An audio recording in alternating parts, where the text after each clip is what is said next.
भैया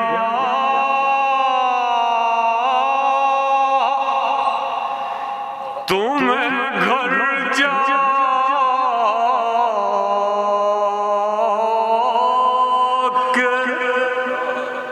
कहाँ पाएगी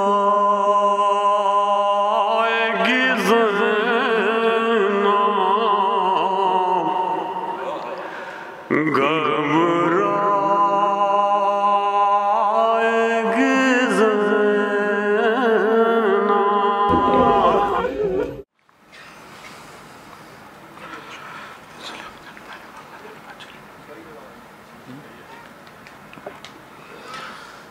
शाम वालों नबी की बेटी हूँ, मेरे शानों में रस्सियाँ क्यों हैं। शाम वालों नबी की बेटी हूँ, मेरे शानों में रस्सियाँ क्यों हैं। बेवतन हूँ तुम्हारी मेहमान हूँ, इस कदर मुझ पे सख्तियाँ क्यों हैं। शाम वालों नबी की बेटी हूँ, मेरे शानों में रस्सियाँ क्यों हैं। भाई बेटे निसार करके मैं कोहे रंजो आलम से गुजरी हूँ। भाई बेटे निसार करके मैं कोहे रंजो आलम से गुजरी हूँ। फिर भी मुझसे ये पूछते हो क्यों, मेरे होठों पे सिसकियाँ क्यों हैं। शाम वालों नबी की बेटी हूँ, मेरे शानों में रस्सियाँ क्यों हैं। ये जो बच्ची है जख्मी कानों की, मेरे दामन में मुँह छुपाए हुए। ये जो बच्ची है जख्मी कानों की, मेरे दामन में मुँह छुपाए हुए। तुमने इसको तमाचे मारे हैं और छीनी ये बालियाँ क्यों हैं। शाम वालों नबी की बेटी हूँ, मेरे शानों में रस्सियाँ क्यों हैं। मेरा अकबर मेरा अली असगर, मेरा अब्बास और मेरा कासिम। मेरा अकबर मेरा अली असगर, मेरा अब्बास और मेरा कासिम।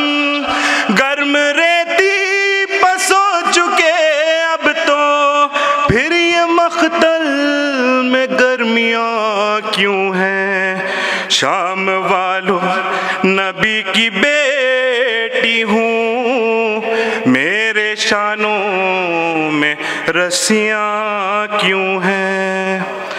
चल के हाथों के बल गई थी मैं, भाई की लाश पर सरे मख्तल।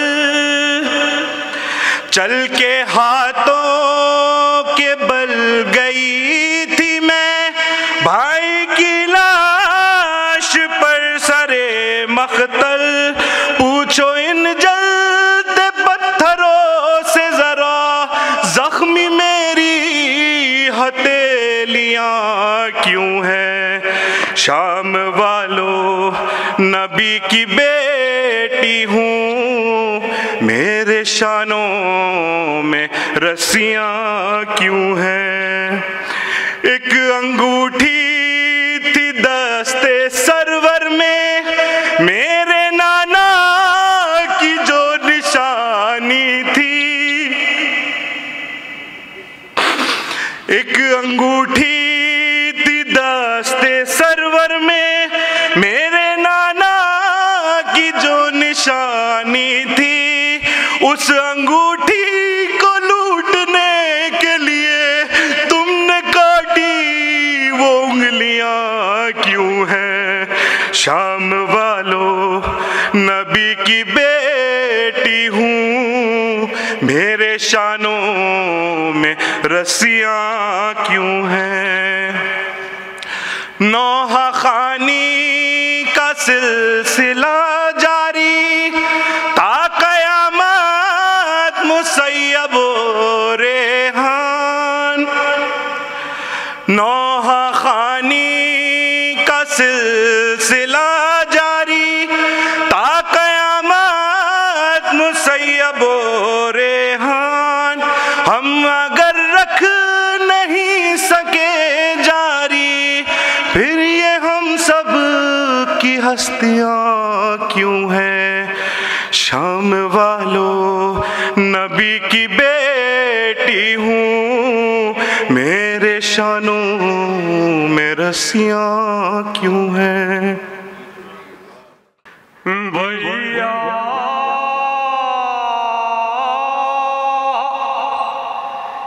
तुम घर जाके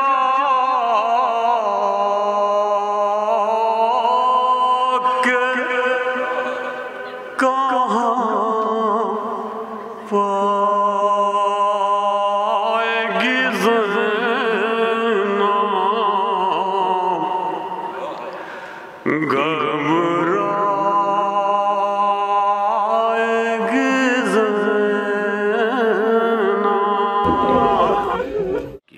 मैं इस हुस्नारा ट्रस्ट के और इस पूरा मरसिया फाउंडेशन के सदर और हम सब के सरपरस्त और आज की इस मजलिस के सदर इज़्ज़तमां बाले क़द्र और दानिश्वर और रिसर्चर और थिंकर जनाब सैयद नासिर अली साहब के हुजूर चलता हूँ कि वो सदारती कलिमात कहें और उसके बाद सलाम आखिर जनाब सलीम अमरोही साहब पेश करेंगे। मैं एक नौहे के मतले से अपनी शिरकत इस मजलिस में करना चाहूँगा। गमों से टूट के ज़ैनब बिखर गई होती, गमों से टूट के ज़ैनब बिखर गई होती, अली की बेटी न होती तो मर गई होती।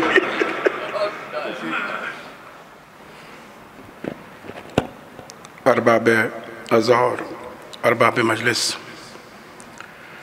इस पुरदर्द माहौल में मुझे क़याम ज़ैनब के उन्वान से चंद कलमात आपके सामने रखने का हुक्म हुआ है और ये मेरी सआदत है कि उस शख्सियत पर लबकुशाई के लिए मुझे बोलने का हुक्म हुआ है। और यकीन मानिए मैंने मौला अली को मदद के लिए भी पुकारा।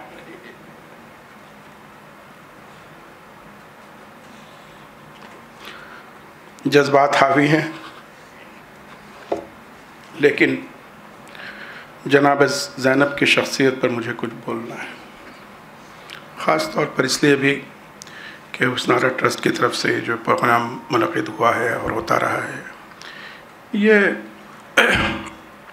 डिजिटल मीडिया के ज़रिए भी दुनिया के कोने कोने तक पहुंचता है और बहुत से ऐसे लोगों तक भी पहुंचता है जो कि इन शख्सियात से नावाकिफ़ हैं या कम वाकिफ़ हैं। तो वहाँ तक भी ये पहुँचना पैगाम ज़रूरी है कि आखिर यह ज़ैनब हैं कौन। और आज ये 1300-1400 साल गुज़र जाने के बाद उनकी रेलेवेंस क्या है, जिसके लिए हम हर साल, हर जगह, हर महीने, हर हफ्ते, हर दिन कहीं ना कहीं हम ये जनाब ज़ैनब और सीरत ज़ैनब के बुनियाद पर जो मजलिसें मुनक़िद होती हैं वो हम क्यों करते हैं। तो बहुत सारे लोगों को ये जस्तजू होती है कि भाई जनाब ज़ैनब का किरदार क्या है और उनकी रेलेवेंस क्या है, आज के दिन में क्या है। देखिए, वो शख्सियत आफाकी होती है, यूनिवर्सल होती है, जिसका पैगाम हमेशा के लिए ज़िंदा रहता है। बहुत सारे ऐसे मुदब्बिर, मुफक्किर और बहुत सारे ऐसे लोग दुनिया में तारीख़ में आए जो अपने दौर में जिन्होंने बहुत सारे काम किए और उन्होंने वो बहुत सारे इस्लाही काम किए, बहुत सारे, और वो लेकिन उनका वो पैगाम उसी दौर के लिए था, लिहाजा वो उस दौर से आगे निकल गए और वो तारीख में गुमनाम हो गए। कुछ शख्सियात ही ऐसी होती हैं जिनका पैगाम आफाकी होता है, जो कि वक्त में महसूर और उसको बांधा नहीं जाता, क्योंकि वो पैगाम आफाकी है। तो जनाब ज़ैनब की आखिर वो शख्सियत क्या है, और ये प्याम ज़ैनब के नाम से जो ये आज जलसा मुनक़िद हो रहा है, इसकी अफादियत जैसे मैंने कहा क्या है और रेलिवेंस क्या है। पहली बात तो ये माज़रत के साथ, क्योंकि यहाँ कसीर मजमा जो है वो जनाब ज़ैनब से वाकिफ़ है, मेरा ख़िताब उन लोगों से है जो कम वाकिफ़ हैं या ना वाकिफ़ हैं, जो इस हॉल से बाहर भी हैं। तो पहली बात तो बुनियादी सवाल है कि जनाब ज़ैनब की शख्सियत क्या है, क्या, कौन है। तो जनाब ज़ैनब रसूल की इकलौती बेटी जनाब फ़ातिमा ज़हरा के 2 बेटे 2 बेटियाँ, हसन और हुसैन, जनाब ज़ैनब और उम्मे कुलसूम। जनाब उम्मे कुलसूम छोटी, जनाब ज़ैनब उनसे बड़ी, और जनाब ज़ैनब इमाम हसन और इमाम हुसैन दोनों से छोटी। तो मैंने कहा माज़रत के साथ, क्योंकि ज़ाहिर बात बड़ी बहुत ही बुनियादी चीज़ें हैं, लेकिन उन लोगों के लिए जो नहीं जानते। तो अब जनाब ज़ैनब का जनाब फ़ातिमा के घर में मुकाम क्या है। देखिए, जनाब फ़ातिमा ज़हरा का कोई सानी नहीं हो सकता। कुरान सादिर है कि कोई जनाब फ़ातिमा का सानी हो ही नहीं सकता, कोई कुफो है ही नहीं। ये जनाब ज़ैनब का किरदार है कि जिस बीबी की कोई नज़ीर नहीं, कोई सानी नहीं, उनको खिताब सानिया ज़हरा का दिया गया। जनाब ज़ैनब के लिए यही एक खिताब काफ़ी है उनकी अजमत के लिए कि उन्हें सानिया ज़हरा कहा गया, सेकंड फ़ातिमा कहा गया। क्योंकि जनाब फ़ातिमा ज़हरा, भाई ये आम इत्तफाक है मुसलमानों के बीच कि भाई 4 औरतें ऐसी हैं जो सबसे अफजल हैं। जनाब मरियम हैं, जनाब खतीजा हैं, जनाब आसिया हैं, जनाब फ़ातिमा ज़हरा हैं। और उसी में ये कहा, ये तमाम मुत्तफ़क़ा फ़ैसला है मुसलमानों का। और इन 4 औरतें जो कहा कि चार औरतें दुनिया में सबसे अफजल हैं, और उनमें जो सरदारी मिली है वो जनाब फ़ातिमा ज़हरा को मिली है कि वो, क्योंकि सभी जन्नती औरतों की सरदार हैं। जब कह दिया गया कि सारी जन्नती औरतों की सरदार हैं, तो जो 3 और औरतें जिनको अफजलियत का दर्जा दिया गया है वो उनकी भी सरदार है। इस बुनियाद पर भी जनाब फ़ातिमा ज़हरा के कोई सानी नहीं हो सकता। लेकिन ये अज़मत ज़ैनब है कि वो सानिया ज़हरा है। अब अली की बेटी है। अली कौन? भाई जितनी खुसूसियात हो सकती हैं अल्लाह ने इस शख्सियत में पिरो दी। आँख दिया ऐनुल्लाह, हाथ दिया यदुल्लाह, चेहरा दिया वजहुल्लाह, ज़बान दी लसानुल्लाह। रसूल कह रहे हैं कि ये शख्स वो है कि जिसके चेहरे पर नजर करना इबादत है। भाई कौन सा सुर्ख आपका पढ़ लग गया कि जिनके चेहरे पर ही नजर कर देना इबादत है, क्योंकि इबादत तो अल्लाह की होती है। तो अली के चेहरे में क्या है भाई कि जिसको देख कर, कहने वाले कौन? रसूल। रावी कौन? खलीफा अव्वल जनाब आयशा सिद्दीक़ा। 2 गवाही दे रहे हैं कि रसूल कह रहे हैं कि ये वो शख्स है जिसके चेहरे पर देखना इबादत है।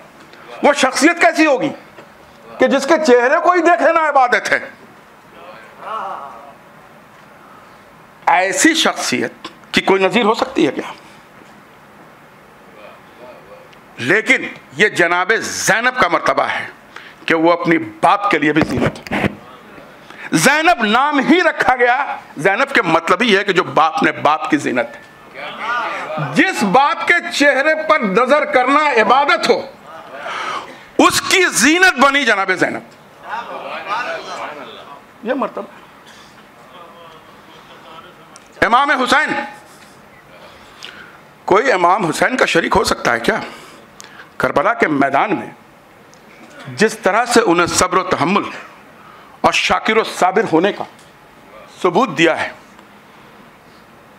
और जिस तरह से हुसैन ने अपने घर वालों की शहादत पर, हर शहीद पर इमाम हुसैन पहुंचे हैं और 2 रकअत नमाज शुक्राना अदा किया है, यह बताने के लिए कि हुसैन साबिर नहीं, साबिर की अगली मंजिल है शाकिर। हुसैन शाकिर है। तो हुसैन का कोई शरीक हो सकता है क्या? यह जनाब ज़ैनब की शख्सियत है कि वो शरीकतुल हुसैन का है।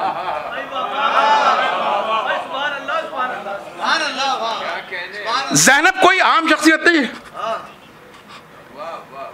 वो सानिया ज़हरा भी हैं, वो ज़ैनब भी हैं, वो शरीकतुल हुसैन भी हैं।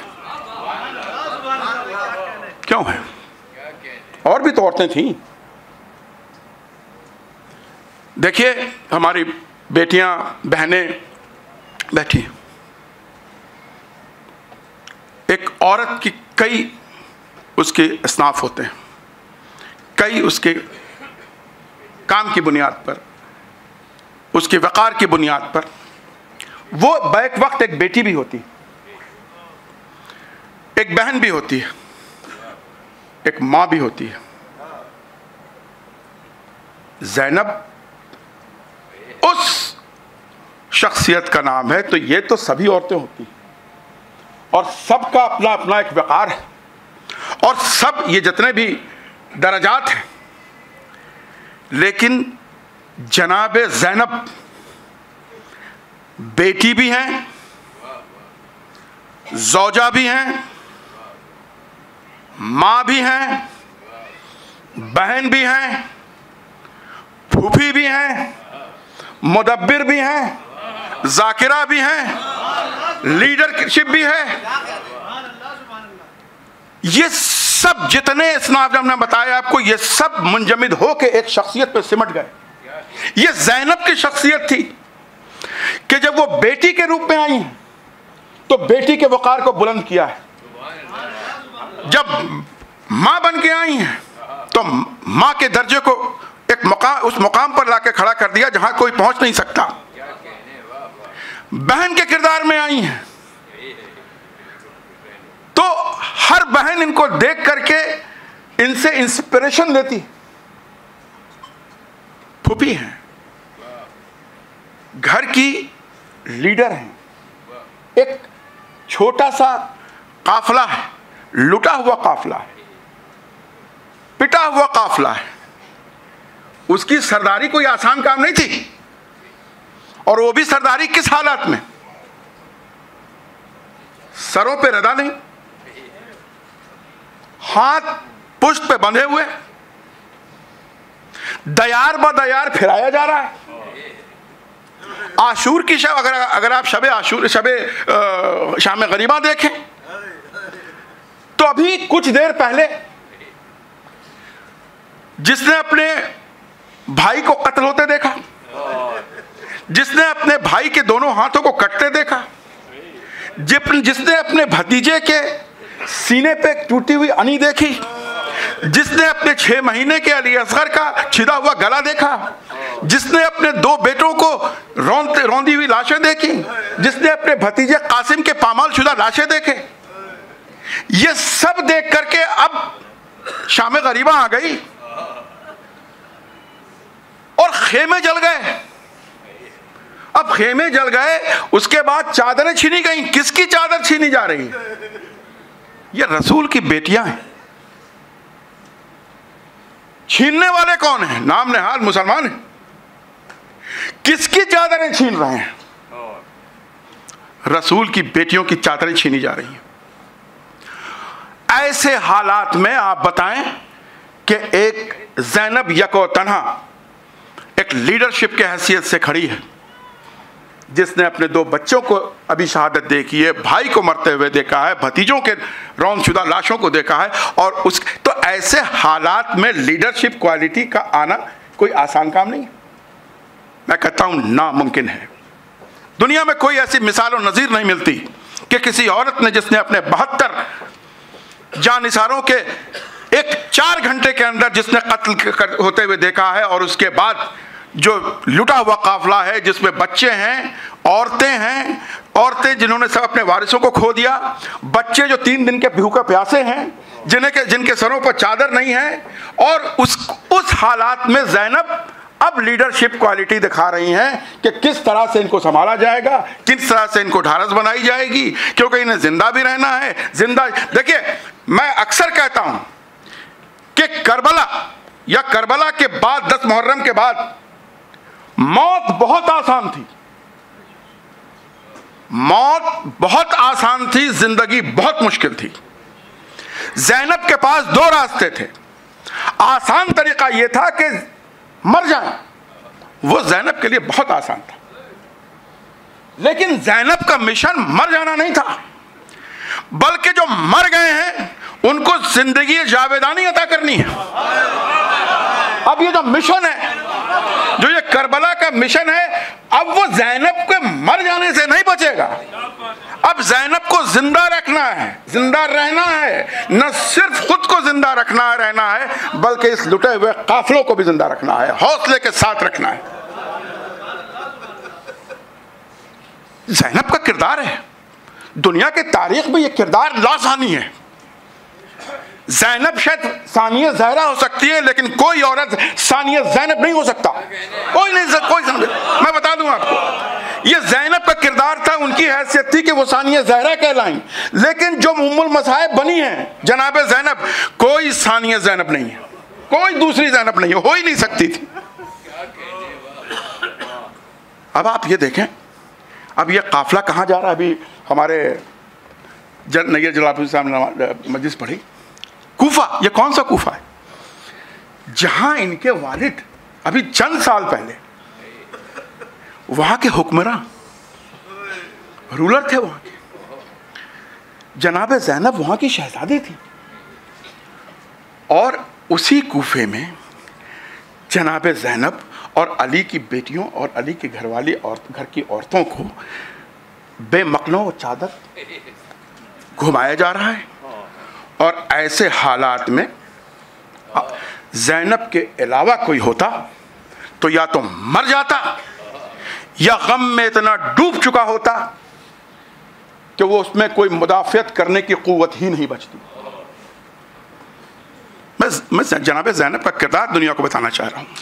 ऐसे हालात में भाई ये कहना बड़ा आसान है कि चादर छीन ली गई। भाई चादर किसकी छीनी गई? और चादर अरब के जो समाज था उसमें चादर की इतनी बड़ी अहमियत होती। हमारे सिख भाई की पगड़ी, उसकी एक अहमियत होती है। कोई हमारे पटियाला में रह चुके हैं, पंजाब में, कोई किसी सरदार जी के कोई पगड़ी उछाल दे, मरने मारने को तैयार हो जाता है। क्यों? क्योंकि वो इज्जत नफ्स की निशानी है। यह रसूल के घराने की औरतों की चादरें छीन ली गई। कहना बड़ा आसान है, हमने कह दिया, आपने सुन लिया। आप जरा गौर तो करें कि वो ज़ैनब जो ये सारी चीजें देख चुकी है, कूफा के हालात से वाकिफ है, कूफा की शहजादी रह चुकी है, और अब वो अपने ये लुटे हुए काफिले को अब ये कूफा के बाजारों में फिराई जा रही है। अब अज़्म ज़ैनब देखिए, मैंने कहा ना कि कोई सानिया ज़ैनब नहीं हो सकता। अब दरबार है। ऐसे हालात में मैं बिल्कुल सबसे पूछना चाहता हूं कि कोई दूसरी औरत होती, चाहे जितनी जांबाज क्यों ना होती, वो क्या कर रही होती, उसके ज़हनी हालात क्या होते। और ऐसे हालात में उबैदुल्लाह इब्न ज़ियाद कहता है कि ये बीमार और लागर जो है, ये कौन है? ये हथकड़ियों में जो और जकड़ा हुआ है, ये कौन है? तो कहा कि ये अली इब्नुल हुसैन है। कहते हमको तो बताया गया था कि अली इब्नुल हुसैन कत्ल कर दिए गए। तो कहा कि नहीं, वो हुसैन के 3 लड़के और तीनों का नाम अली। जो वहां मारे गए वो अली अकबर थे, बड़े अकबर थे, अली असगर थे जो छोटा बच्चा था। ये ज़ैनुल आबिदीन हैं, सैयद सज्जाद कहलाते हैं, ये भी अली इब्न हुसैन है। तो कहा ये बच क्यों गए? कहा कि बीमार थे। खुदा क्या फिर क्या होता है, उससे क्या होता है? क्योंकि कुछ जंगी कानून थोड़ी था उनका, किसी कानून के तहत थोड़ी लड़ रहे थे वो। किस जंगी कानून में 3 दिन का भूखा प्यासा रख के मार दिया जाता है? किसी भी जंगी कानून में।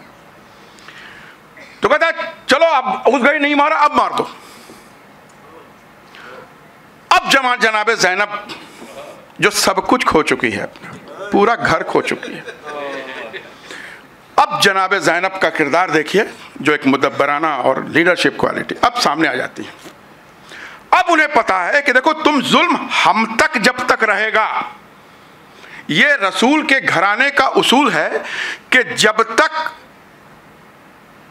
उनके जात पर जुल्म होता रहा किसी ने कोई मुदाफ़ियत नहीं की, किसी ने कोई उस पर जवाब नहीं दिया।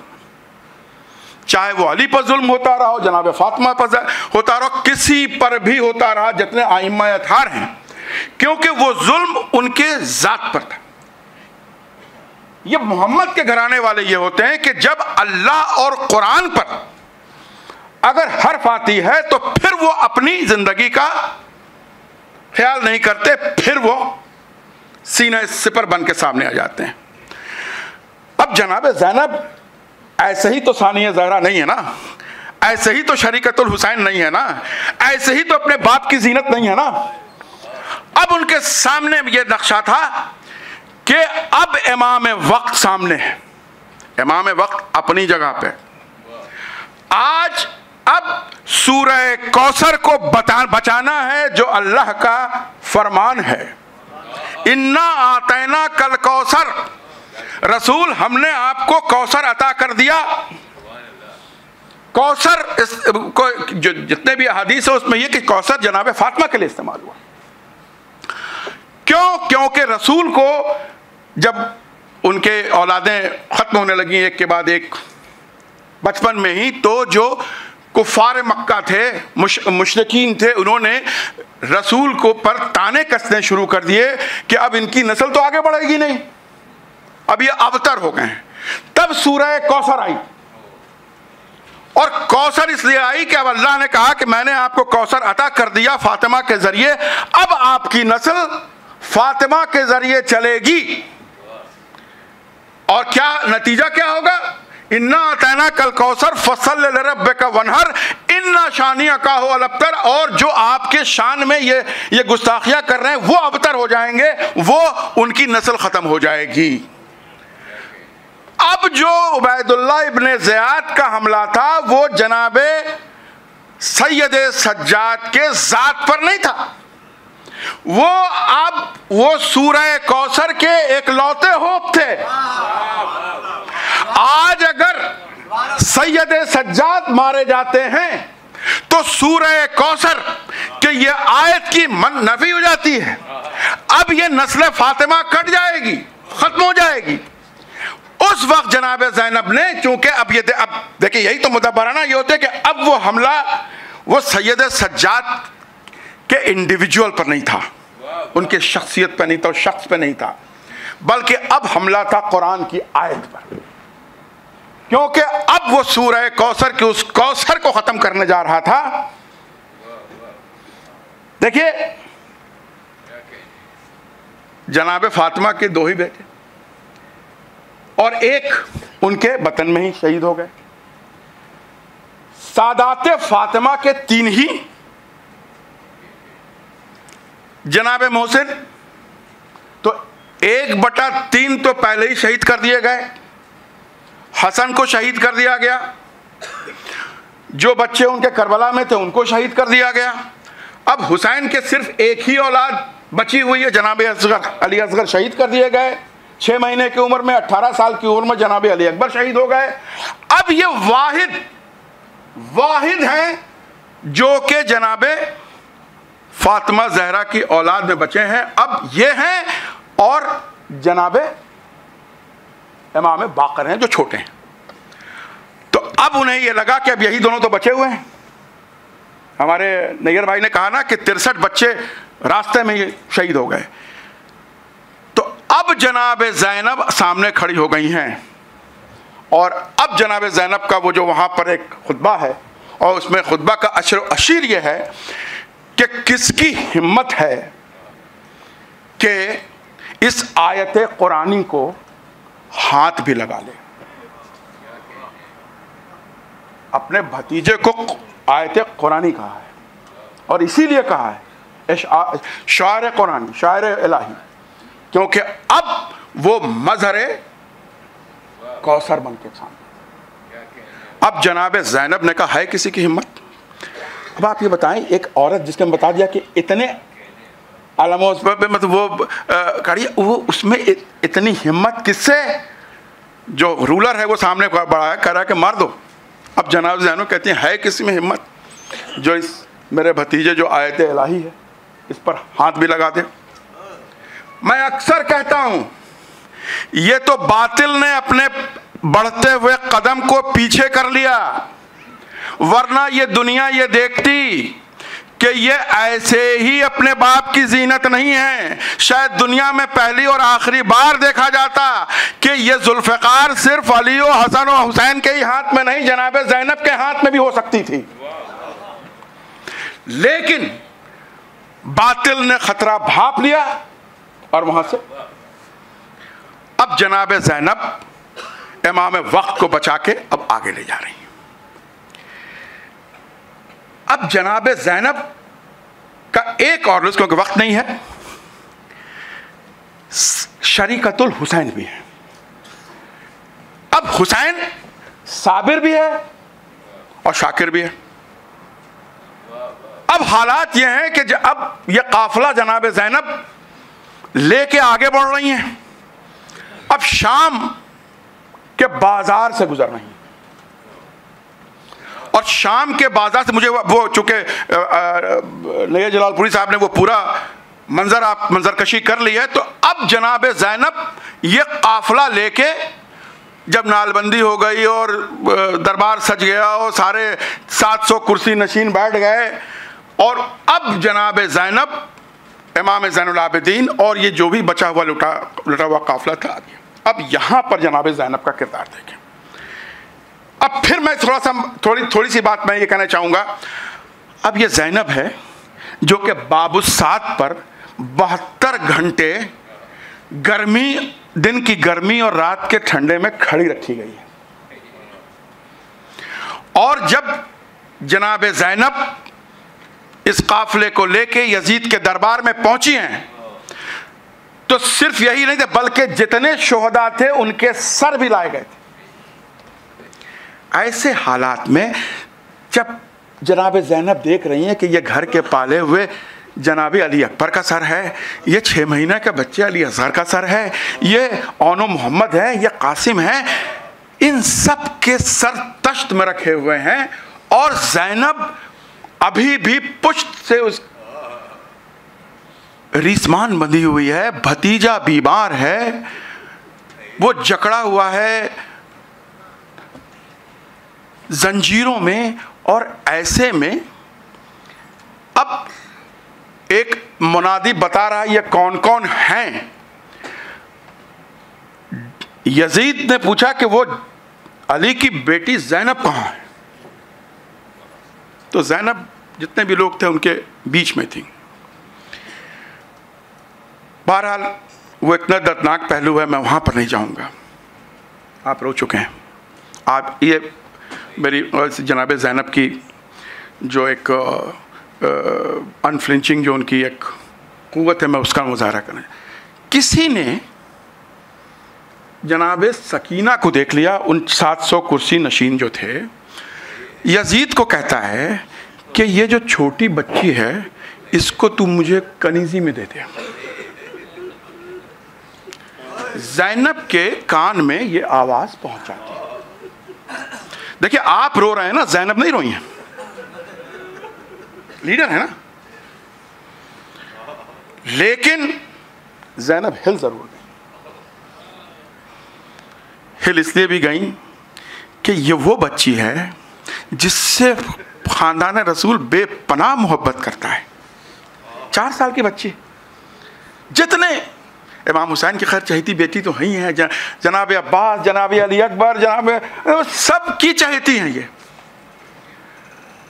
और जनाब सकीना के हालात क्या होंगे उसके, ताजियाने खा खा के, चेहरों पे तमाचे, कान जख्मी, कुर्ती जख्म में इस तरह से चपक गए थे कि उनकी शहादत मुझे नहीं पढ़नी कि जब शहादत हो गई है तो वो कुर्ती उतर नहीं सकती थी, ये हालात थी। अब ये बात जनाब ज़ैनब के कान में पहुंची कि किसी ने यह कह दिया कि इस बच्ची को कनीज़ी मिले। अब ज़ैनब पहली बार ज़ैनब कहती है कि अब मैं अपना हाथ बद्दुआ के लिए उठाऊंगी, मैं बद्दुआ करूंगी, तुम आमीन कहना। देखिए इन सब चीज़ों के बाद भी एक औरत है, माँ है, और हमने कहा कि एक फूफी भी है। अब फूफी का भी तो किरदार अदा करना है ना, तो अब फूफी के किरदार में कहते हैं कि अब वो वक्त आ गया है कि मैं अपने लिए तो नहीं, भैया के लिए नहीं, लेकिन इस 4 साल की बच्ची पर आंच अगर आ गई तो मैं अब बद्दुआ के लिए हाथ उठाती हूं। बस वो वक्त था, क्योंकि देखिए कुरान में छोटी छोटी बातों पर अल्लाह ने, इसके मुकाबले में छोटी छोटी बातों पर अल्लाह ने दुनिया को नीस्त नाबूद कर दी। कई ऐसे वाक़यात हैं जिसमें अल्लाह ने अजाब नाजिल किया और एक ऊँटनी की इज्जत के लिए उसने पूरी कौम को नीस्त नाबूद कर दिया। कई मौके आ सकते थे जहां ये दुनिया को रहने का कोई हक नहीं था। ये तो सिर्फ मोहम्मद के घराने वालों का सब्र और शुक्र था कि उन्होंने कभी बद्दुआ के लिए हाथ नहीं उठाया। ज़ैनब ने कहा कि अब मैं बद्दुआ के लिए हाथ उठाऊंगी। जैसे ही उन्होंने कहा अब इमाम वक्त हैं, ज़ैनुल आबिदीन खड़े हैं, फूफी की इतनी इज्जत करते हैं कि वो ये नहीं कहेंगे कि आप ये ना करें। ये एक ज़ैनब का वक़ार है कि इमाम वक्त की भी इतनी यह है कि उनको डायरेक्टली मना कर दे। तो अब इमाम ज़ैनुल आबिदीन सिर्फ जनाब ज़ैनब की तरफ, ये मकातिल है, आंखें उठा के देखते हैं, जनाब ज़ैनब की आंखों से आंखें मिली और फिर इमाम ज़ैनुल आबिदीन ने तश्त पर रखे हुए अपने बाबा के सर की तरफ देख लिया। ज़ैनब ने फिर ताक़ुब किया इमाम ज़ैनुल आबिदीन की उन नज़रों की, जो वो नज़रें पहुँच रही थीं उस तश्त में जिसमें सरकार सैयद शुहदा का सर रखा हुआ था।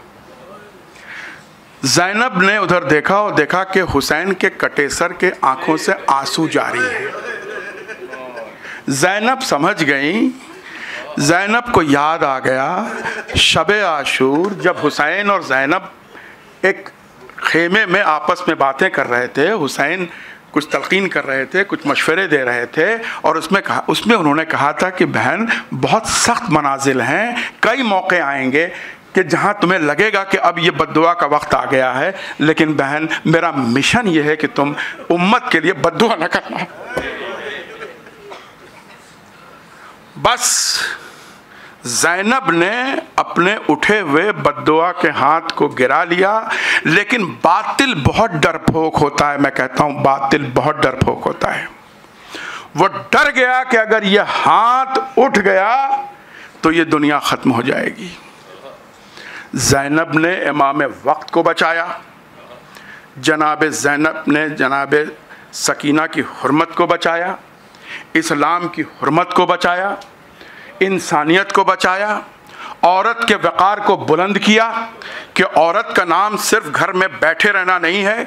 जब हक पर आंच आती है, जब जुल्म हद से आगे बढ़ जाता है, तो यही औरत होती है जो उठ के वो हर उस रोल में नज़र आती है। बस सिर्फ चाहिए ये कि इस वुमेन वर्ल्ड में एक आइकॉन होना चाहिए, ताकि हर दौर में कहीं ना कहीं जहाँ कहीं भी जुल्म हो रहा होगा, जहाँ कहीं भी इस्तिबदाद हो रहा होगा, अनानियत और आमरियत फैल रही होगी, वहाँ कोई एक शख्सियत शख्सियत तो हो जिसको देख के औरतें ये कह सकें कि जब जो इसने किया वो हम भी कर सकते हैं और हमें भी कर। हौसले के लिए तो चाहिए। मैं इसीलिए कहता हूँ पयाम ज़ैनब का रेलिवेंस ये है कि ज़ैनब हर रोल में औरतों के लिए एक मिशल राह और आइकॉन है। दुनिया में किसी भी जगह कोई भी औरत हो, किसी मजहब को से ताल्लुक़ रखती हो, किसी भी मजहब से ताल्लुक़ न रखती हो, लेकिन जिन दुनिया में जहाँ जहाँ जुल्म हो रहा होगा, जहाँ जहाँ भी अनानियत और आमरियत फैल रही होगी, वहाँ अगर किसी को एक आइकॉन चाहिए, एक पर्सनालिटी चाहिए जिसको देख के उसे हौसला मिले, तो वो हौसला सिर्फ और सिर्फ जनाब ज़ैनब के किरदार में मिलता है, क्योंकि वो बैक वक्त हर किरदार में नजर आती हैं, लेकिन उनका उसवा ये था कि किसी भी हालत में जालिम थे, सुलह नहीं हो सकती, किसी भी हालत में जालिम के सामने सर नहीं झुकाया जा सकता। और यही पयाम ज़ैनब है और ये पयाम आफाकी है। जब तक हक व बातिल की जंग चलती रहेगी दुनिया में कहीं ना कहीं, वहां पर जनाब ज़ैनब का किरदार रेलिवेंट रहेगा, औरतों के लिए भी, हम सब के लिए भी, कि चाहे जो हो जाए, चाहे मेरा अपना गम कितना ही क्यों बड़ा क्यों ना हो, कितना ही हम पर जुल्म क्यों ना हो, लेकिन कोई भी जुल्म इतना बड़ा नहीं हो सकता कि मजलूम के आगे सर झुका दिया जाए। और यही पयाम ज़ैनब है। बहुत बहुत शुक्रिया। भैया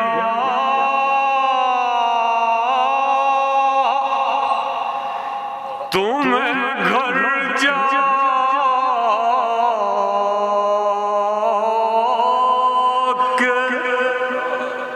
कहाँ पाएगी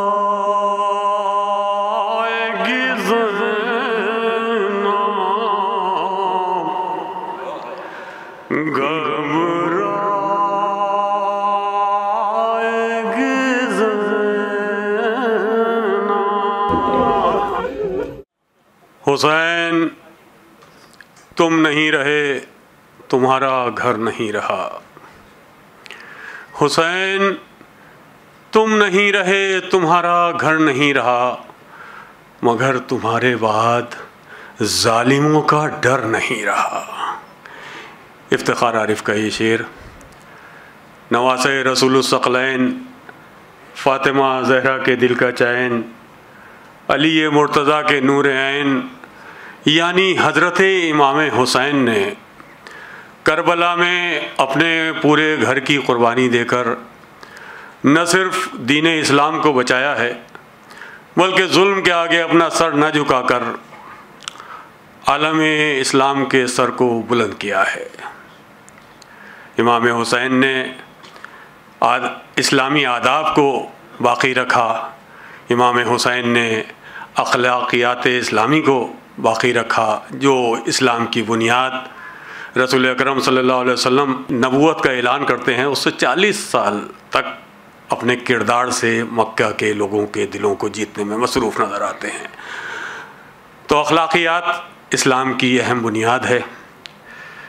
हर ज़र्रे पर लिखी है तेरी दास्तां हुसैन, हर दिल में है बना हुआ तेरा मकान हुसैन। इमाम हुसैन के शहीद दिवस यानी अय्याम अज़ा जो मुहर्रम के मौके पर पूरी दुनिया में जहाँ जहाँ इंसानियत मौजूद है, वहाँ वहाँ इमाम हुसैन के चाहने वाले, इमाम के मानने वाले इमाम को मुख्तलिफ़ अंदाज से याद करते हैं, मातम करते हैं, सीना ज़नी करते हैं, नवाखानी करते हैं और मकसद इमाम हुसैन को बयान करते हैं। उसी सिलसिले की एक अहम कड़ी पयाम ज़ैनब के उन्वान से गुज़िश्ता काफ़ी अरसे से हुस्न आरा ट्रस्ट और आलमी मरसिया सेंटर की जानिब से मुख्तलिफ़ ऑडिटोरियम्स में प्रोग्राम की सूरत में मुनक़िद करते चले आए हैं। और आज उसी सिलसिले की एक अहम कड़ी जिसमें अहम तरीन हमारे मेहमानान तशरीफ़ ला चुके हैं, हुस्न आरा ट्रस्ट के नायब सदर वाइस प्रेसिडेंट मोहतरम अजय रज़ा ज़ैदी साहब, जो आला अफसर भी रहे, खूबसूरत शायरी और बहुत अच्छे अदीब की हैसियत से भी जाने जाते हैं। मैं उनसे दरख्वास्त करता हूँ कि वो आएँ। मोहतरम अजय रज़ा ज़ैदी साहब। शुक्रिया गनीम भाई। हज़रात अस्सलामु अलैकुम, औज़ु बिल्लाहि मिनश शैतानिर रजीम, बिस्मिल्लाहिर रहमानिर रहीम। क़ाला रसूलुल्लाह सल्लल्लाहु अलैहि वसल्लम हुसैन मिन्नी व मिनल हुसैन व ज़य्यन व मिजाज़कुम बिज़िक्र अली इब्न अबी तालिब। इस कायनात की खिलकत हमारे पैगम्बर हज़रत मोहम्मद मुस्तफ़ा अहमद मुज्तबा सल्लल्लाहु अलैहि वसल्लम और उनके अहले बैत की वजह से हुई। और जब अल्लाह ने यह कहा कि मैंने चाहा कि मैं अपने आप को पहचानवाऊँ, तो मैंने इनकी खिलकत की। जब सिलसिला आगे बढ़ा तो कहा गया कि जनाब इब्राहीम की क़ुरबानी दुम्बे की हो गई और जनाब इस्माइल बच गए। जब सिलसिला आगे बढ़ा तो पता ये लगा कि इसलिए दुम्बा भेजा गया था ताकि जनाब इस्माइल बच जाएं, और ये जो ज़िबा है ज़िब अज़ीम में इमाम सलाम की शहादत की शक्ल में सामने आया। लिहाजा इमाम सलाम की शहादत सन 61 हिजरी में करबला में हुई, और उसके बाद में जो रसूल खुदा ने फरमाया था कि हुसैन मिन्नी व मिनल हुसैन, कि मैं हुसैन से हूँ और हुसैन मुझसे हैं। 61 हिजरी तक इमाम हुसैन रसूल खुदा से, उसके बाद का जो सिलसिला है उसमें 1385 साल गुज़र चुके हैं, और इस कायनात में इमाम हुसैन अलैहिस्सलाम के ज़रिए से रसूलों की पहचान भी हो रही है, वहदानियत की पहचान भी हो रही है। इमाम हुसैन अलैहिस्सलाम 61 हिजरी में यजीद ने ये सोचा था कि अब ये सिलसिला ख़त्म हो जाएगा, लेकिन उसको ये नहीं मालूम था कि जो अल्लाह चाहता है उसको कोई ख़त्म नहीं कर सकता।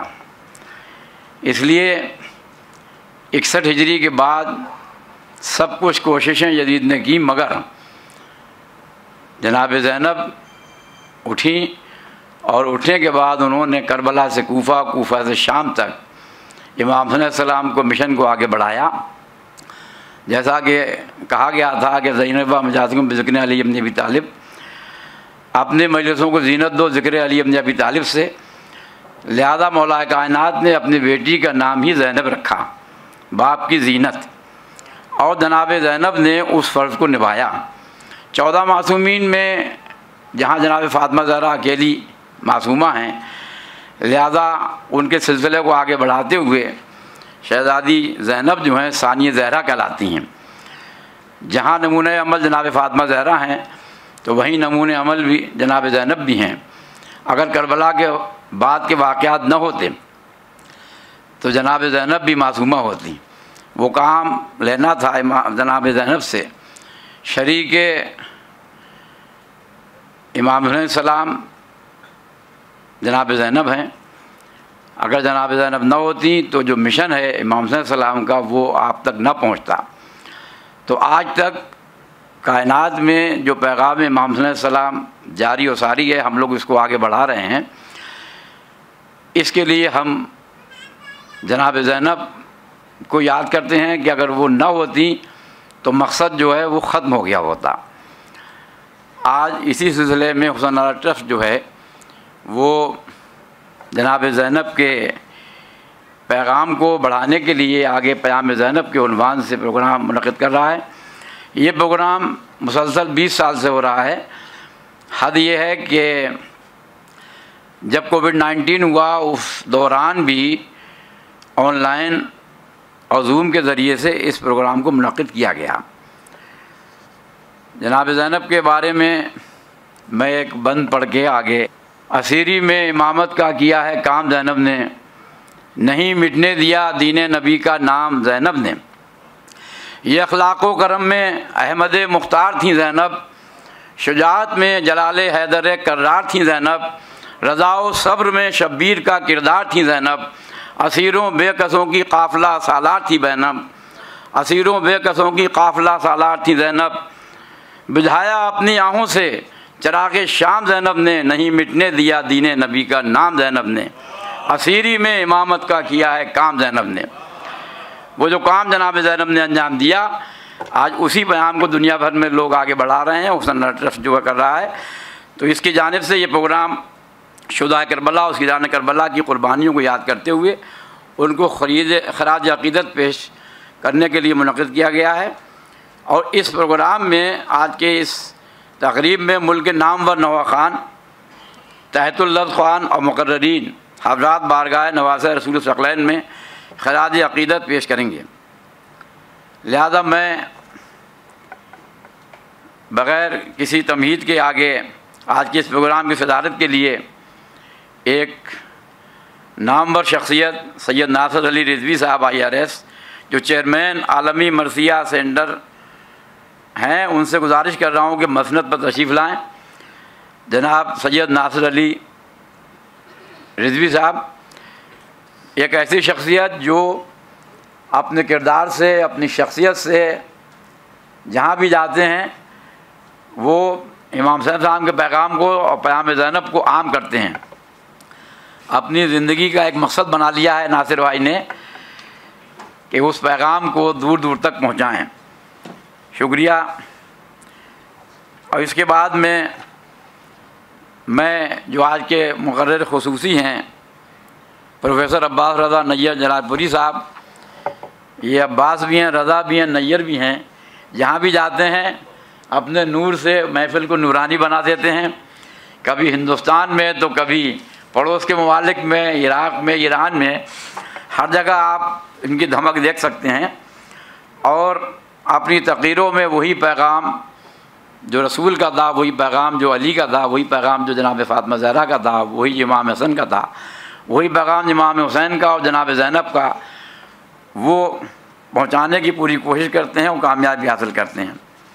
इसके बाद मैं गुजारिश कर रहा हूँ एक ऐसी शख्सियत से जो प्रोफेसर भी हैं और जिनको हम लोग सूफ़ी के नाम से याद करते हैं, प्रोफेसर नासिर नक़वी साहब, जिन्होंने न सिर्फ यूपी बल्कि पंजाब में जहाँ लोग बिल्कुल ही अनजान से थे अपने हुसैनियत की पहचान कराई, जनाब ज़ैनब के नाम को पहचानवाया।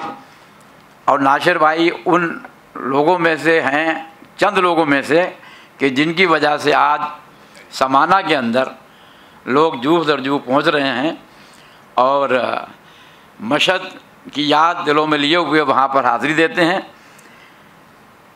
प्रोफेसर नासिर नक़वी साहब आज के नाज़िम भी हैं, हम उनके शुक्रगुज़ार हैं कि वो यहाँ तशरीफ़ लाए। इसके बाद मैं गुजारिश कर रहा हूँ जनाब सैयद नईम मदन नक़वी साहब से, जो मारूफ़ साहिब बयाज़ हैं। अच्छा, वो पहुँचने वाले हैं। और इसके बाद में मैं सैयद नदीम अब्बास ज़ैदी साहब से गुजारिश कर रहा हूँ कि वो चेयरमैन नौकामा सादात के हैं और वो भी यहाँ से लेके और करबला तक पैगाम करबला तक और करबला से फिर ला के यहाँ पर हुसैनियत और जनाब ज़ैनब के पैगाम को बढ़ाने में अहम किरदार अदा कर रहे हैं। तहतुल लफ़्ज़ में मरसिया भी पढ़ते हैं और अच्छी तक़रीर भी करते हैं। हिंदुस्तान में एक ऐसा गुलदस्ता है जिसमें हुसैनियत के अंदर भी तमाम तरीक़े के रंग मौजूद हैं। यहाँ की अज़ादारी में सिर्फ मुसलमान ही नहीं बल्कि हिंदू और सिख और क्रिश्चियन सभी का रोल हमने देखा है। कई जगह प्रोग्राम में मैं गया हूँ जहाँ मैंने सिखों को भी देखा है, क्रिश्चियंस को भी देखा है कि किस तरीके से वो शायरी कर रहे हैं। इसी कड़ी में हमारे दरमियान पंडित भवन शर्मा जी मौजूद हैं, जो अपनी शायरी के ज़रिए से पैगाम जनाब ज़ैनब को आम करने की भरपूर कोशिश करते हैं। मेरी गुजारिश है कि वो स्टेज पर तशरीफ़ ले आएँ। बहुत बहुत शुक्रिया पंडित जी का, वो तशरीफ़ लाए। और अब इसके बाद मैं प्रोफेसर नासिर नक़वी साहब से गुजारिश कर रहा हूँ कि मैं अब ये उनसे गुजारिश कर रहा हूँ अपने बड़े भाई नासिर नक़वी साहब से कि वो तशरीफ़ लाएँ और आगे की कार्रवाई के लिए निज़ामत के फ़राइज़ अंजाम देने की ज़हमत गवारा करें। बहुत बहुत शुक्रिया।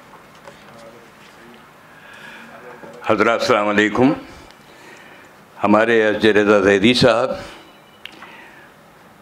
जो हुसैन आरा ट्रस्ट के नायब सदर भी हैं, नाम मेरा नाशिर है लेकिन नाशिर पैगाम ज़ैनब आज वही हैं इस महफ़िल में। जितना काम हुसैनियत के लिए वो करते हैं उस पर हमें नाज है। मैं उनका इस्तक़बाल अपनी निज़ामत में करता हूँ, उन्होंने सबका इस्तक़बाल किया। और अब आज के ममदू का इस्तक़बाल सबसे पहले कि ज़ैनब जो शाम व कूफा में इस्लाम का वक़ार, ज़ैनब जो शाम व कूफा में इस्लाम का वक़ार, ज़ैनब जो एक फ़र्द मगर कुल का एतबार, ज़ैनब जो नंगे सर भी रही दी की पर्दादार, ज़ैनब जो अपने खुतबों में हैदर की जुल्फ़कार, कूफे में विरसादारे शहे लाफता बनी, मुश्किल कुशा की बेटी थी मुश्किल कुशा बनी।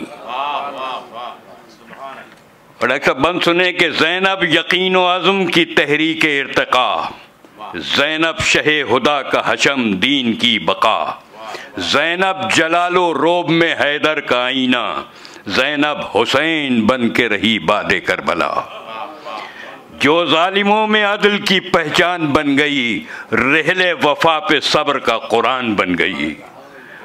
वो ख़ाहरे इमाम है बिनते इमाम है, आली नसब है साहिब सद एहतराम है, उसको सलाम वो भी अलैहिस्सलाम है, होकर शहीद वो भी हयाते दवाम है।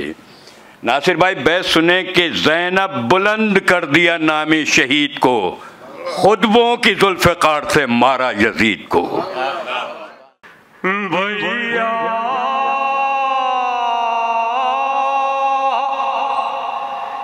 तुम घर जा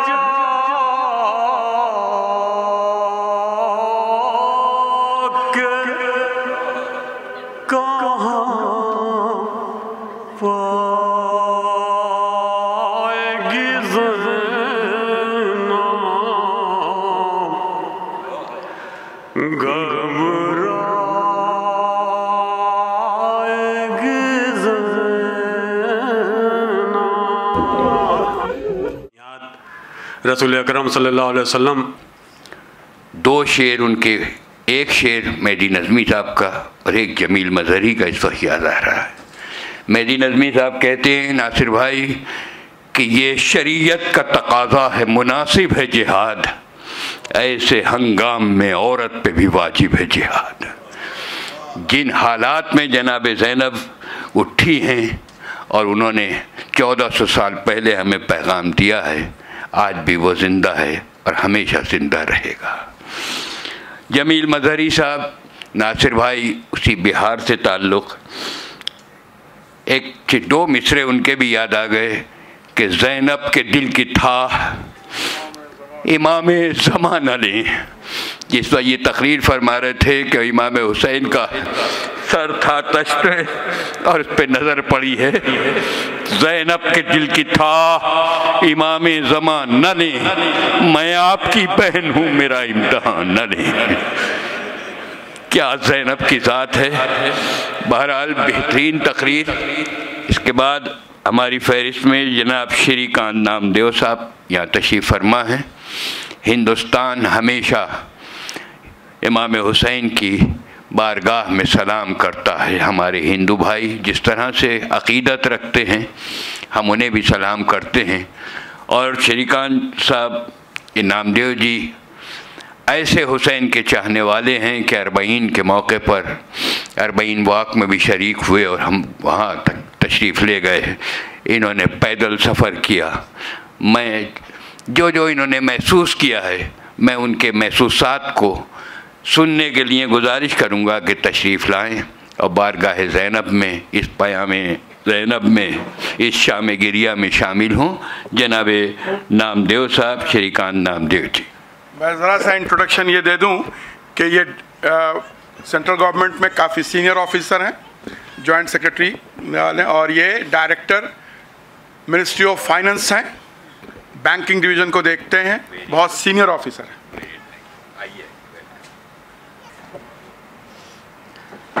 डायस में बैठे हुए मेरे सभी सीनियर्स, इस सभागार में बैठे हुए सभी भाई बहन, आज के इस शोक सभा में मैं भी शिरकत कर रहा हूँ। मौला अली मेरे दुआओं को भी कबूल करें और सबके गमों को दूर करें, यही मेरी प्रार्थना है। नासिर अली सर से मेरा परिचय और संपर्क जबलपुर में हुआ, जहाँ पर वो मेरे अधिकारी के रूप में आए। उस दौरान कोरोना की महामारी फैली हुई थी और सर हर तरफ जो है डर और उसका माहौल बना हुआ था। ऐसे समय में सब लोग जंग लड़ रहे थे कोरोना के ख़िलाफ़। सर भी वहाँ पर थे और मैं था, तो उस दौरान सर से चूँकि ऑफिशियल कामकाज सब बंद था, तो सर के साथ ज़्यादा वक्त गुजारने का मौका मिला और सर के साथ बातचीत करने के दौरान करबला के अनेकों किस्से सर के मुँह से बार बार सुनने को मिलते रहे, जिससे मेरे मन में भी जिज्ञासा हुई और सर को मैंने कहा कि एक बार उस जगह पर मैं भी जाना चाहूँगा और देखना चाहूँगा कि क्या हुआ, कैसे हुआ। ये बात कई बार होती रही और टलती रही और अचानक एक दिन दिल्ली में, इसके बाद मैं दिल्ली चला आया, सर जबलपुर ही रह गए। ऐसा वाक़या हुआ कि फिर सर का भी दिल्ली ट्रांसफ़र हो गया, लेकिन हमारा जो संपर्क बना हुआ था तो हम दोनों दिल्ली में भी कहीं से लौट रहे थे। तो अचानक से मैंने सर से फिर गुजारिश की कि सर आपने कहा था कि मुझे करबला लेकर के चलोगे, क्या हुआ उसका। तो उस दिन मौके की बात थी कि सर अपना पासपोर्ट और वीज़ा बनवाने के लिए जा ही रहे थे, तो बोले तुम अपना वीज़े के डॉक्यूमेंट दो और इस बार हम तुमको ज़रूर ले चलेंगे। और इस तरह से मेरा भी करबला का सफ़र तय हो गया। लास्ट मोमेंट में मेरा वीज़ा भी जो है मौला अली की दुआ से बिना किसी झंझट के आ गया। जब चलने की तैयारी हुई तो इस पे भी जो है बहुत से लोगों ने कहा कि तुम कहाँ जा रहे हो, क्यों जा रहे हो, जाना भी है तुमने, विदेश घूमना है, क्या करने जा रहे हो, और भी बहुत सी घूमने की जगह वहाँ जा सकते हो, तुम वहाँ क्यों जाना चाहते हो, क्या देखना चाहते हो। लेकिन पता नहीं हुसैन मुझे किस तरह से अपनी ओर खींच रहे थे कि मेरा मन जो है पूरी तरह से बना हुआ था। कुछ लोगों ने तो डराया भी कि सरकारी नौकरी में हो और जहाँ जा रहे हो तो ऐसा ना हो कि तुम्हारे किसी प्रमोशन में, पोस्टिंग में कोई बाधा आ जाए, तुम्हें लोग शक की निगाह से देखने लगें। मैंने कहा नहीं, मैं तो हुसैनियत और इंसानियत के लिए जा रहा हूँ और देखना चाहता हूँ और उस चीज़ को महसूस करना चाहता हूँ कि कैसे जो है आतंक और मजलूमियत के ख़िलाफ़ खड़ा हुआ जा सकता है, कैसे संघर्ष होता है, और उस चीज़ को मैं अनुभव करना चाहता हूँ। और मेरी जो श्रद्धा थी उसके हिसाब से मैं वहाँ तक पहुँचने में कामयाब रहा। मेरा पूरा सफ़र जो है कहीं पर भी मुझे किसी भी प्रकार की तकलीफ़ बिल्कुल भी महसूस नहीं हुई। और जब वहाँ पहुँचा तो इतनी अथाह भीड़ थी और उसमें भी मैं अंदर तक गया, और जब अंदर गया तो जन सैलाब ऐसा लग रहा था कि मैं उसकी कल्पना इस तरह से कर पा रहा हूँ कि जैसे समुंदर में नाव थपेड़े खाती है, उस तरह से जो है उस भीड़ में हम लोग गए। लेकिन जैसे भीड़ में एक तरफ से लहर घुसी और दूसरी लहर ने हमको जो है वहाँ तक पहुँचाया और हम उनको स्पर्श करके और फिर दूसरी लहर के साथ वापस बाहर आ गए। और जैसे ही मैं दरवाजे पर पहुँचा तो हम लोग एक दूसरे का भीड़ में बचने के लिए एक दूसरे का हाथ पकड़ के, एक हाथ कंधे पर दूसरे के, इस तरह से लाइन बना करके चल रहे थे। और जब मैं दरवाजे पर पहुंचा तो पीछे से किसी ने मेरे कंधे पर हाथ रखा। मैं पीछे मुड़ करके देखता हूं तो पूछते हैं आप हिंदुस्तानी? मैंने कहा जी। फिर मैंने पूछा आप कौन? तो बोले मैं ईरानी और आपका यहाँ पर स्वागत है। इतना कह के वो शख्सियत चली गई और मैं भीड़ के जब बाहर आया तो ये वाक़या मैंने सर लोगों को बताया इस तरह से। और फिर हम लोग जो है वहाँ पर जितने भी स्थान थे नासिर सर ने मुझे जगह जगह लेकर के गए। अली असगर के झूले को भी देखा मैंने, और जो परिवार के लोग थे और उन परिवार के जो सेवक लोग थे उनकी भी कब्रगाह पर मैं गया और वहाँ पर हमने सबके लिए दुआ पढ़ी और इसके बाद फिर हम वापस चले आए। और इस तरह से मेरा ये पूरा सफ़र जो है हुसैन की कृपा से बढ़िया से पूरा हुआ। और जो है न तो हुसैन कृष्ण सब एक जैसे मालूम पड़ते हैं, और ये बात वहाँ भी कही गई है। और सर ने ऐसे बहुत सारे आख्यान मुझे बताए कि पूरी दुनिया के मालिक जो हैं एक ही हैं और उसको अलग अलग जगहों में लोग अलग अलग नाम से जानते हैं। धन्यवाद।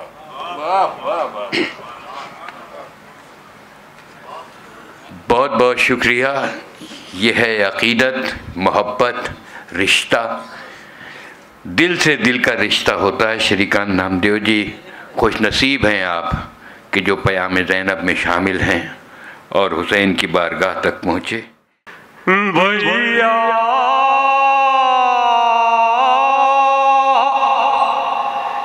तुम घर जाके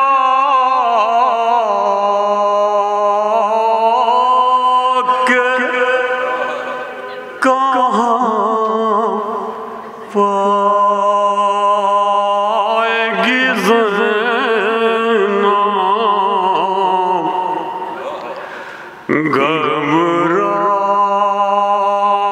घबराएगी ज़ैनब। और अब इस शाम गिरिया में सलाम आखिर के लिए मैं जनाब सलीम अमरोवी साहब से गुजारिश कर रहा हूँ कि तशरीफ़ लाएँ। हुसैन आरा ट्रस्ट ने इस मजलिस को जिस तरह से बर्पा किया, आंसुओं के साए में ये मजलिस, इमाम के 10वें के रोज़ ये मजलिस, आइए सलाम आखिर में शामिल होते हैं। सलाम खाक मशीनों के सुगवारों का,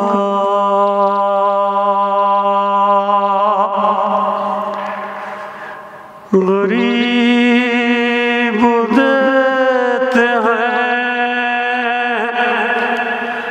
पुरसा तुम्हारे प्यारों का। सलाम उन पर जिन्हें शर्म खाए जाती है,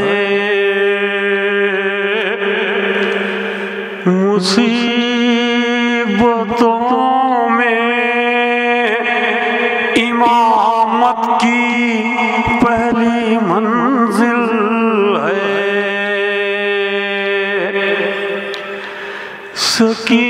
सकीना बीबी तुम्हारे गुलाम हाजिर है, मुझे जो प्यास तो अश्कों के जामों हाजिर हैं। अभी कलेजे में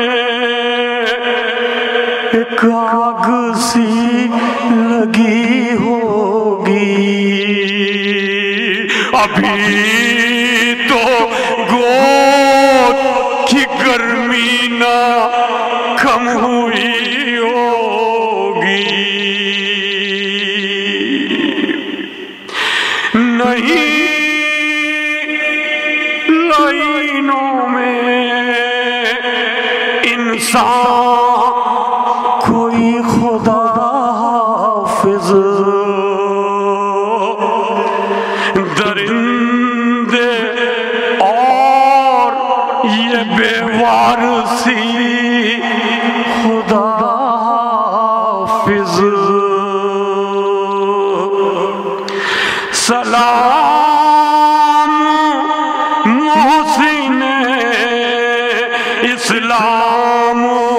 खस्ता तल्लाशो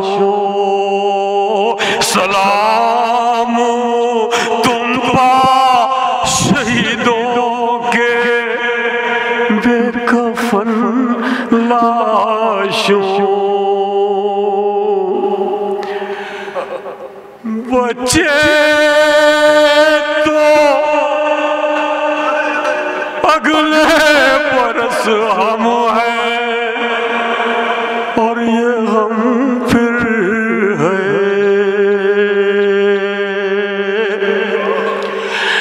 बच्चे तो अगले बरस हम हैं और ये गम फिर है। जो चल बसे तो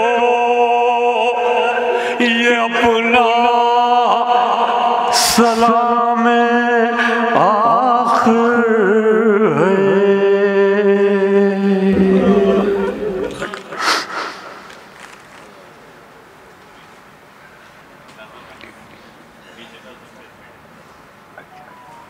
हज़रत नीचे नज़र का इंतज़ाम है।